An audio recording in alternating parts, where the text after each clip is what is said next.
Notre deuxième invité pour ce dernier jour, ce troisième jour des rencontres économiques d'Aix-en-Provence consacrées aux transformations du monde est Florence Lussmann, la présidente de la fédération qu'on dit aujourd'hui France Assureur. Donc, moi, quand j'étais jeune, on disait la FFSA, mais vous avez simplifié, maintenant c'est FA. Je ne sais pas si on dit FA, non, on dit France Assureur. Non, France Assureur. Vous affirmez Assureur de France, donc d'une certaine façon, mais pas que. Exactement. Florence Lussmann, peut-être pour commencer, ce qui se passe aux rencontres économiques d'Aix cette année, c'est à la fois une source d'inquiétude face à l'incertitude créée par pas seulement la guerre en Ukraine, mais le changement complet du paradigme économique dans lequel on vivait, des taux zéro, une inflation très basse, même des taux négatifs parfois, et aujourd'hui une inflation qui remonte notamment à une vitesse et avec un rythme dont on ne connaît pas vraiment le niveau à venir. Toutes ces inquiétudes sont effectivement là, et finalement, pour parler à la représentante des assureurs, on pourrait résumer ça par est-ce qu'on risque pas de sacrifier le long terme au court terme? On a entendu la première ministre Elisabeth Borne en parler, en insistant sur l'éducation, la culture notamment, l'objectif de plein emploi qui est la clé, et puis le ministre de l'économie ce matin qui, de la même façon, a insisté là-dessus. Quelle est votre lecture à la fois des événements et des priorités? Alors bonjour Philippe Mabille et merci pour votre invitation. On est presque au terme des rencontres d'Aix, et ce qui est absolument fabuleux dans ces rencontres, c'est justement ce foisonnement d'idées, de réflexions. Alors je suis comme vous, j'ai écouté notre première ministre hier, j'ai écouté Bruno Le Maire ce matin. J'ai bien aimé le fait qu'il mentionne à la fois l'objectif de long terme, qui est effectivement un objectif qui est lié à l'éducation, à la culture, et puis les trois objectifs de court terme qui sont sur le pouvoir d'achat, sur le plein emploi et sur le rétablissement des finances publiques. Et moi, j'ai une lecture de ces différents objectifs, à la fois de long terme et de court terme. Parce que je me suis demandé, en les écoutant, je me dis, mais qu'est-ce que nous, on peut faire, nous, assureurs, pour aider à atteindre ces objectifs que, bien entendu, nous partageons totalement. Et je vais peut-être commencer par l'objectif de long terme, puisque vous avez noté que cette année, à Aix, je n'ai pas parlé de risques, comme j'en ai l'habitude. J'aurais pu parler de catastrophes naturelles, de santé, de dépendance, etc. Non, j'ai choisi de parler de formation et d'emploi. Pourquoi? Parce que, comme on l'a dit pendant la campagne présidentielle, eh bien, et pas seulement le secteur de l'assurance, mais également le secteur de la banque et tout le secteur de l'emploi, qui emploie de l'emploi qualifié. Donc, on s'est associé avec la FBF, avec le Syntec. Et à 3, on a sorti un livre blanc sur l'emploi qualifié. On voulait vraiment alerter sur le fossé qu'on constate déjà aujourd'hui entre les talents qui sortent du système éducatif / universitaire et nos besoins dans nos entreprises de la connaissance, et avec un fossé qui risque de s'élargir. En tout cas, c'est comme ça que nous, on le perçoit, et en particulier parce qu'il n'y a pas suffisamment de jeunes qui s'orientent vers des études à dominante un peu plus mathématique, un peu plus scientifique que ce qu'on constate aujourd'hui. Donc on a vraiment, on partage cet objectif, on a des propositions en ce sens. Une de nos propositions phares, c'est évidemment de continuer à mobiliser des ressources pour favoriser l'alternance. Et je fais un lien avec les objectifs de court terme du ministre. Et je suis en plein accord avec Bruno Le Maire quand il dit qu'aujourd'hui, le sujet pour atteindre le plein emploi, c'est un sujet d'attractivité. En fait, des jeunes, il y en a. Il y a des jeunes qualifiés, il y a des jeunes moins qualifiés, mais visiblement, on a du mal à les attirer vers l'emploi. Eh bien, l'alternance, c'est une formidable force d'attraction vers nos métiers de la connaissance. Et entre le Syntec, la FBF et France Assureur, on a quand même représenté 40% des embauches d'emplois qualifiés en 2020. Donc, vous voyez, on est quand même des très, très gros embaucheurs sur le marché. Et je crois que c'est important de changer peut-être notre logiciel. C'est-à-dire, là, pour atteindre le plein emploi, il faut renforcer l'attractivité des métiers. Et puis, sur la formation initiale, Elisabeth Borne a dit, je l'ai entendu, l'éducation nationale ne peut pas tout faire. Et bien entendu, elle a raison. Et l'alternance, c'est aussi un moyen d'apprendre le savoir-être. Et ce qui est paradoxal dans nos entreprises et dans notre société, c'est qu'on va tous vers plus de digital, parce que le digital, c'est le service, et le service H24, sans couture, 365 jours par an. Mais en même temps, on veut aussi avoir un humain au téléphone, ou encore mieux en présentiel. Donc il y a à la fois ces métiers du digital qui se développent et qui vont de plus en plus se développer, mais aussi une exigence sur le savoir-être, sur le collectif. Et ça, ce sont des choses qu'on n'apprend pas très bien dans notre système éducatif, qu'on apprend très bien et beaucoup mieux, en tout cas, dans l'entreprise. Donc l'alternance, ça permet d'associer à des compétences de fond qui sont délivrées par l'éducation nationale ou l'enseignement supérieur, mais donc d'adjoindre ces qualités relationnelles. Donc moi, je me suis trouvée vraiment complètement en phase et en écho avec à la fois ce qu'a dit Elisabeth Borne, et de toute façon, c'était sa grande réforme quand elle était ministre de l'Emploi, et ce qu'a dit Bruno Le Maire ce matin. Alors, on recevait, il a été rencontré avec aussi le patron de Michelin, Florent Ménégo, qui nous parlait un des dangers qu'il voyait pour l'avenir, celui de l'obsolescence de l'humain.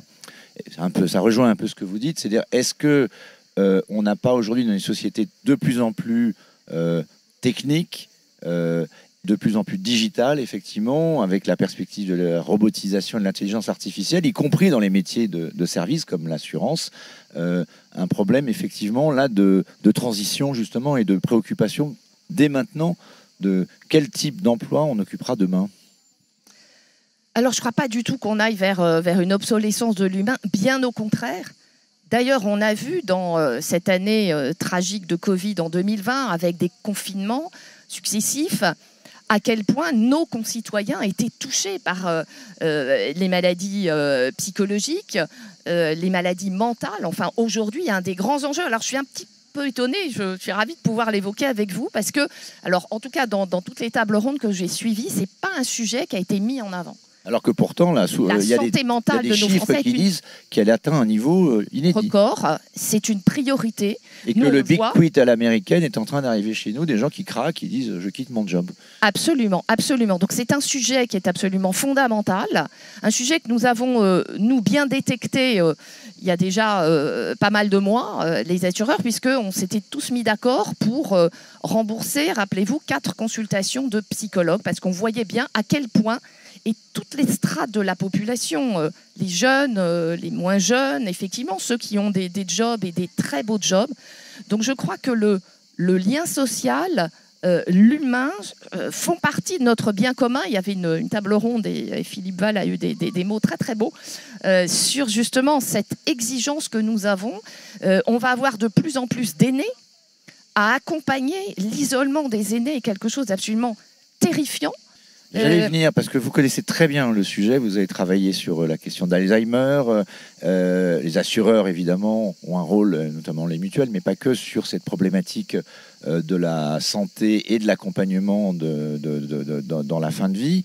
Il y a eu le scandale Orpea, il y a tout ce débat sur effectivement, est-ce que nos sociétés se préoccupent suffisamment de leurs aînés, mais également du grand âge et de la dépendance. Est-ce que pour vous, c'est une priorité, une urgence qui est parallèle à celle que vous avez citée des jeunes et de la formation de l'alternance? Est-ce qu'il faudrait, et on n'a pas pour le moment les idées, qu'est-ce que vous attendriez, vous?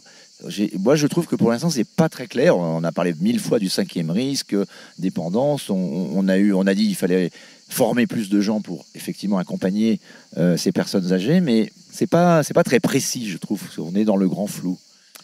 Alors pour nous, c'est effectivement une priorité qu'on a identifiée dans le cadre des sujets qu'on avait envie d'adresser dans le cadre de cette campagne présidentielle.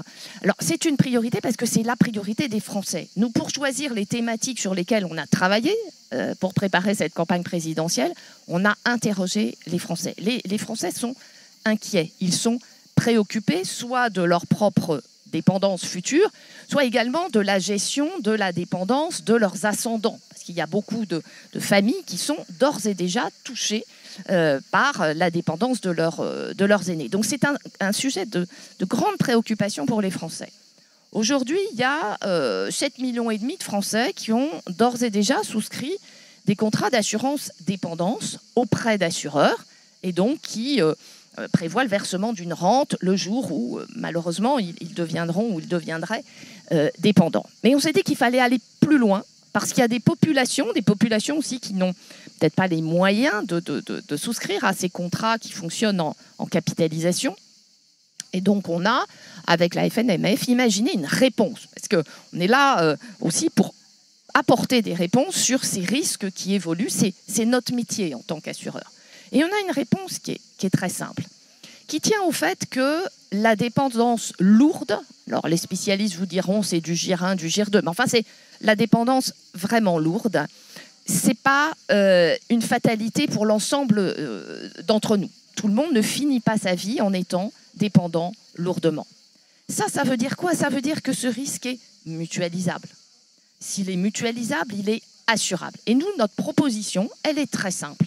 C'est d'inclure de façon très large dans nos complémentaires santé une petite contribution qui va permettre d'assurer en répartition, c'est-à-dire dès le lendemain de l'entrée en vigueur de la loi, parce qu'il faudrait une loi évidemment pour ce faire et des décrets, eh bien, de couvrir par le versement d'une rente tous ceux qui vont rentrer en dépendance lourde. Mais la rente, et je l'ai bien vu en... Donc ça veut dire, pour être très concret, ça pourrait être dans la prochaine loi de financement de la Sécu. Bien sûr. C'est ce que vous souhaitez. Bien sûr, c'est notre proposition. Ce que vous proposez donc au ministre de la Santé, oui. C'est lui qui est en charge, d'inclure qu'une surcotisation, on peut appeler comme ça? Absolument, absolument. Qui serait dans quel montant à peu près ou dans quelle proportion? Alors ça dépend du montant de la rente qu'on veut verser à la sortie. Mais si on aurait le choix, on aurait plusieurs options. Alors, mais le schéma, c'est un schéma qui fonctionne. C'est le marché un peu qui décide. Et après, c'est aussi aux parlementaires et aux Français d'en décider et aux ministres. Donc, mais le schéma fonctionne, c'est-à-dire qu'on peut assurer en répartition, pour peu qu'il y ait une mutualisation suffisamment large. C'est pour ça qu'on a pensé à la raccrocher à la complémentaire santé. Et on peut, sans avoir recours à de l'argent public, prévoir le versement d'une rente, par exemple, entre 400 et 500 euros par mois pour les gens qui rentreraient en dépendance, moyennant une cotisation. Qui serait ce qu'aujourd'hui, les complémentaires sont obligatoires. Alors, dans l'entreprise, en tout cas. Est-ce que cette surcomplémentaire dépendance serait obligatoire dans votre esprit? On pourrait l'accrocher, on pourrait imaginer une autre forme d'un contrat qui, à mon avis, serait beaucoup plus responsable. Qui serait une forme de cinquième risque, ça reviendrait à faire ça. Ça raccrocherait le cinquième risque, effectivement, à l'assurance santé. Et moyennant une cotisation, alors ça dépend de l'âge auquel on commence à cotiser, etc. Mais ça pourrait être de l'ordre de 15, maximum 20 euros par mois. Et évidemment, je pense qu'en face, il faudrait qu'il y ait une baisse de la taxe, parce qu'il ne faudrait pas que l'État s'enrichisse en plus sur l'effort que font les Français pour couvrir leur dépendance, alors même que... Bon, ça, c'est de la cuisine budgétaire à suivre. Non, ce n'est pas de la cuisine, parce qu'aujourd'hui, l'assurance santé complémentaire est honteusement taxée. Honteusement taxée? Honteusement taxée, oui, 13,5%. Combien ça représente? 13,5%. Alors que la TVA sur les biens essentiels, elle est à 5,5. Donc ça fait quoi? Ça fait 8 milliards, je crois, de recettes à peu près en plus pour l'État. C'est totalement anormal. Enfin, les Français font des efforts pour pouvoir se soigner, pour être mieux remboursés, et on les taxe. Avouez que c'est quand même paradoxal. Alors si en plus ils font des efforts personnels pour se couvrir contre ce risque de dépendance, éviter d'être à la charge de nos finances publiques, et je retiens l'objectif de Bruno Le Maire de rééquilibrer les finances publiques. Je crois que c'est il faudrait, en contrepartie de cette surcomplémentaire, baisser le niveau des taxes sur les complémentaires santé. Sur nos mutuelles. Alors, on a parfois accusé ou soupçonné les assureurs de vouloir privatiser, entre guillemets, la sécurité sociale, y compris les retraites. On se souvient de Denis Kessler qui appelait à la capitalisation, au fonds de pension. Il va y avoir une réforme des retraites, ça a été confirmé à de nombreuses reprises, y compris ici, par Elisabeth Borne. On ne sait pas exactement encore laquelle. Il va y avoir une discussion, une négociation. On sait qu'il y a des questions sur l'âge qui va être retardé d'une façon ou d'une autre. Est-ce que vous, du côté des assureurs, vous espérez toujours une part de capitalisation supplémentaire par rapport à ce qui peut déjà être fait au travers des outils existants? Notre plus grande contribution à la retraite, c'est évidemment l'assurance vie. l'assurance vie, le placement préféré des Français, le placement couteau suisse, qui effectivement permet d'avoir une épargne précaution en cas de coup dur, permet évidemment de se constituer un complément en vue de la retraite, qui permet aussi d'exercer sa générosité. Et j'ai signé récemment un partenariat avec France Générosité. Donc vous voyez, ce produit couteau suisse, c'est quand même avant tout, on a quand même quasiment 1900 milliards d'épargne sur ce support. Et ça, c'est bien un support qui contribue. Moi, je voudrais parler d'un sujet qui est complètement lié, mais qui est l'espérance de vie en bonne santé.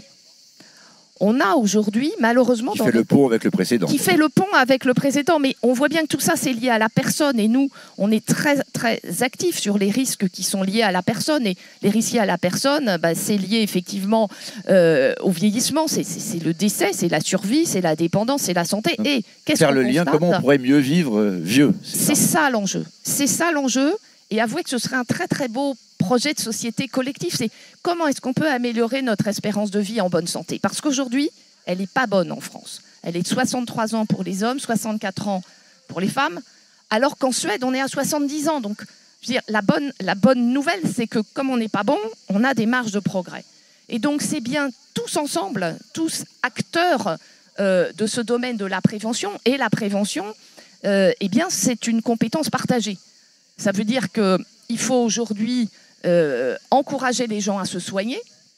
Et d'ailleurs, je me réjouis du succès de la réforme du 100% santé qui donne donc accès gratuitement à des paniers de soins en dentaire, en audioprothèse, en optique également.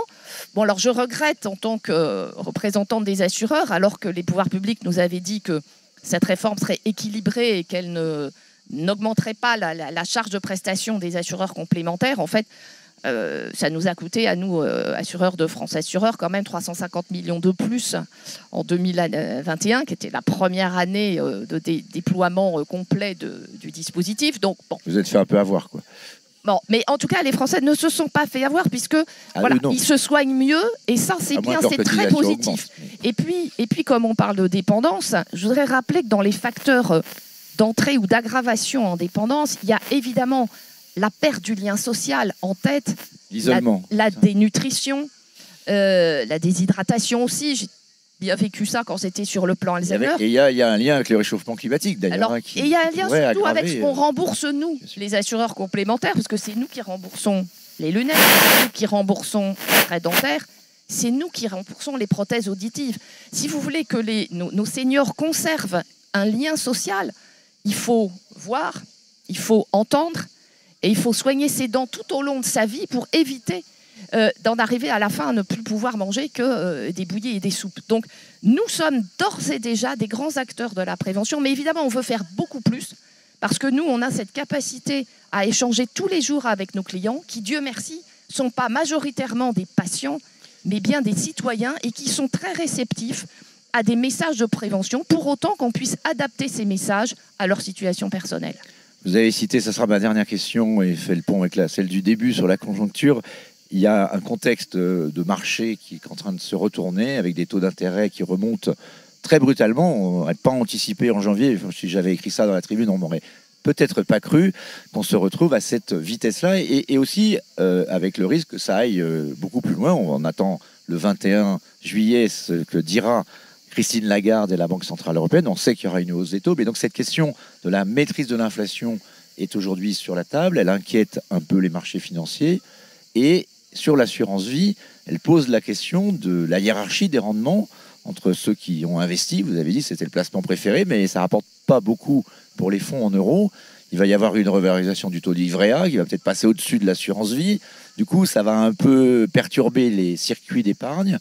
Est-ce que ça peut mettre en danger l'assurance vie? Il y a des mesures de sauvegarde pour éviter qu'il y ait des ventes massives, ce qui pourrait perturber les assureurs, pour le coup, et leur solvabilité. Alors, on n'est pas du tout sur ce schéma-là. Les assureurs sont extrêmement solvables. Hein. Ils ont 2,5 fois le minimum réglementaire de fonds propres. Donc on n'est absolument pas inquiet là-dessus. Et c'est ça que recherchent les Français en premier. On les a interrogés, on a fait des sondages. On leur a demandé, quand vous placez votre épargne, finalement, quel est votre critère numéro 1 ? Le critère numéro 1, c'est la sécurité. Et les champions de la sécurité, ce sont les assureurs et les assureurs. Enfin, la sécurité est très mal rémunérée, là, aujourd'hui. Non, mais alors je poursuis. En 2 à 30%, ils mettent la liquidité en 1. Et ils ne sont que 13% à mettre le rendement en 1. Donc, je crois qu'il faut pas répondre à la place des Français. C'est pour ça que les Français sont nuls en économie, en fait. Ça. Moi, je crois qu'ils ne sont pas nuls du tout. Simplement, ils arbitrent et ils ont un appétit pour le risque. On devrait faire le contraire, surtout les jeunes. Ce sont nos clients, ce sont les Français, ce sont eux qui décident. Et nous adaptons nos contrats, nous adaptons nos garanties aux besoins des Français tels qu'ils les expriment. Donc la sécurité, c'est celle de l'assurance. Vous ne craignez pas un mouvement de cession important sur l'assurance vie, d'arbitrage qui viendrait dans les crises précédentes, on n'a jamais vécu. Il y a quand même des mesures qui ont été prises pour le cas où, hein, je le rappelle. Oui, mais on est très très loin. Aujourd'hui, je rappelle que depuis des décennies, le rendement de l'assurance vie a toujours battu l'inflation. L'an dernier, on était à 3,1% quand même. Et vous avez raison, les placements en euros, bon, il y a des placements obligataires dedans, on a été... voilà, mais il y a beaucoup d'obligations... Les taux vont remonter lentement dans ces fonds, alors que les taux du marché remontent plus vite. Aujourd'hui, quand on regarde les portefeuilles des assureurs, les portefeuilles obligataires sont essentiellement des portefeuilles obligataires d'entreprise, précisément parce que dans ces années de taux négatifs, les assureurs, pour la gestion active-passive de leur bilan, ne pouvaient pas investir à taux négatif. Donc en fait, ils ont des obligations d'entreprise. Et puis surtout, ils ont également diversifié, les Français ont diversifié leur épargne. Et aujourd'hui, sur le stock, on a quand même un quart qui est en unité de compte. Et c'est ce qui permet de, je dirais, compenser et de doper les rendements. Donc on n'est pas uniquement sur des contrats en euros. Le contrat moyen, si ça a un sens, sur le stock, c'est 3 quarts. Si on devait donner un peu un conseil, pas de placement, mais plus d'unités de compte, un peu moins d'euros dans un monde où les taux d'intérêt nécessitent d'être plus agiles. Moi, je dirais surtout pas de réaction court terme. Brutale. Oui. Brutale. L'assurance vie, c'est un placement de long terme. Les Français l'ont bien compris. La duration moyenne de nos contrats, c'est 12 ans. Et l'assurance vie a traversé. Il y a aussi un contrat de l'assurance vie, c'est un contrat fiscal, hein, y compris entre les générations, pour la transmission. Vous craignez que dans la période actuelle, on vienne à nouveau, c'est souvent le cas, hein, on peut faire les poches de l'assurance vie, alors pas sur les contrats existants, parce que normalement c'est pas rétroactif, normalement. Mais est-ce que vous êtes vigilant sur les prochaines lois de finances ? On est bien sûr vigilant, et puis je crois que ce serait une grave erreur, parce que les assureurs sont les premiers investisseurs dans l'économie réelle, dans les entreprises. On a 2700 milliards d'euros de placements qui sont vos cotisations, c'est l'épargne et vos cotisations que vous nous confiez. Et avec ça, à 62%, nous investissons dans l'économie réelle. Donc quand on veut aller vers plus de croissance, plus de plein emploi, créer de la valeur, c'est évidemment via les entreprises. Et qui est-ce qui finance les entreprises ?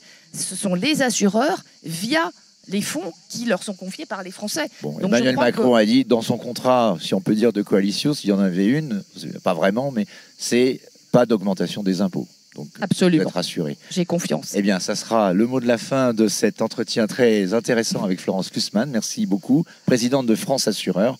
Bonne fin de rencontre. On attend la déclaration finale du Cercle des économistes tout à l'heure. Merci Philippe Babi. Merci beaucoup.